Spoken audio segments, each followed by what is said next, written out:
ఈ దెబ్బతోటి బలోచిస్తాన్ సెపరేట్ అయిపోతుంది and Pakistan occupied Kashmir ఉంది ఇంకా వాళ్ళు కూడా ఇండియాలో కలిసిపోదామని 70% ఎందుకు అనుకుంటారంటే ఫైనాన్షియల్గా లేదంటే భోజనం లేదు, బిజినెస్ లేదు, అంచేత ఇండియా సపోర్ట్ చేస్తే బాగుంటుంది అని అనుకుంటారు. వాళ్ళ దగ్గర ఉంది బొంగు ఏమీ లేదు. Pakistan is finished, back draft. Sri Lanka ఒకప్పుడు ఏ పొజిషన్లో ఉందో అంతకంటే దారుణంగా ఉంది.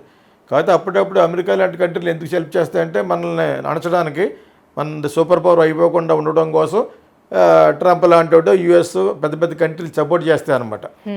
ఎందుకు చేస్తాయంటే పాకిస్తాన్కి ఇండియాని ఒక విధంగా దృష్టి పట్టుకోవడానికి, లేకపోతే India is going to become a super economical power. కాబట్టి ఇక్కడ ఎక్కువ ఆపర్చునిటీస్, ఎక్కువ మంది కొనుక్కునే వాళ్ళు, ఒక వస్తువు వచ్చిందనుకో ఇక్కడికి వాళ్ళకి బిజినెస్ ఉంటుంది.